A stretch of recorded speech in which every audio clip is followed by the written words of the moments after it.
Lesson 78, we're going to look at some more stuff with vectors. And so it wants to know resultant force. And to find a resultant force, you just got to find these situations here in rectangular and polar form. So we're always going to start with rectangular form because we got to find R and U. So first of all, this one right here, this is nice and easy. If it only is a straight line horizontally, well, that means it has 0 up and down, and it tells us which way the arrow is going. It says it's going to the right. So that just means it's a positive 10R plus 0U. So that's nice and easy for us. We like those. And then we put this into this situation here. Okay, well, really, I didn't even have to draw that. I don't know what I'm doing. Okay, that's 16, that's 30. So if I isolate this triangle, it is a 30, 60, 90 triangle. Hypotenuse is 16. Should know our 30, 60, 90 triangles by now. Short leg is here, making that 8, dividing that by 2.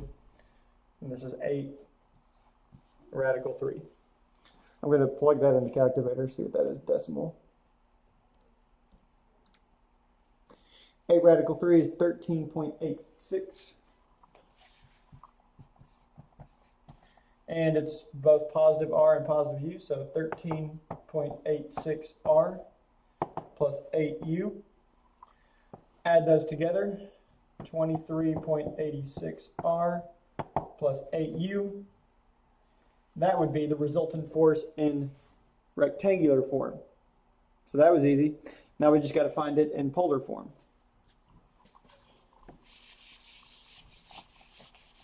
Because we've got to find the resultant force is just when both of these weights are combined, what does it result in?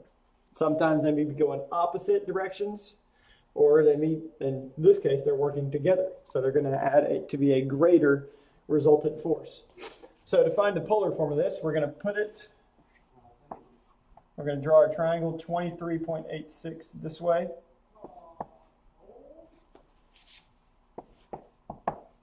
That's our R, and then our up is 8. Connect our triangle. We got a right angle, we got to find theta and our hypotenuse. So to do hypotenuse, we can do Pythagorean theorem, or we can do trigonometry. And to find theta, we can do inverse theta here. I'm going to go ahead and find theta. So opposite and adjacent, that would be tangent. So tangent of theta equals opposite 8 over adjacent 23.86.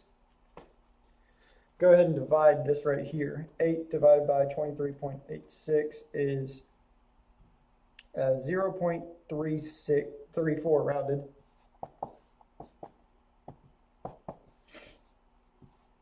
Now we're getting theta by itself, so that means we're dividing by tangent, making it inverse. So we plug in inverse tangent of 0.34, and that equals 18.77. Actually 18.78 rounded. And then we find our hypotenuse. I'll do 8 squared plus 23.86 squared. So 8 squared, 64. 23.86 squared is 569.2.3, roughly. Add those together.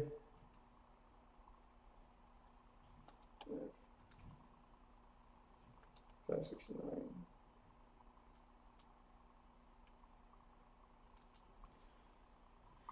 633.3 equals hypotenuse squared. Square root it.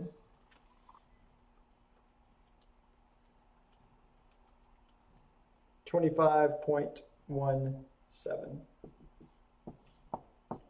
So the resultant force would be I'll write it over here. 25.17 is the hypotenuse since it stayed in quadrant 1, that's nice and easy for us, at 18.78 degrees.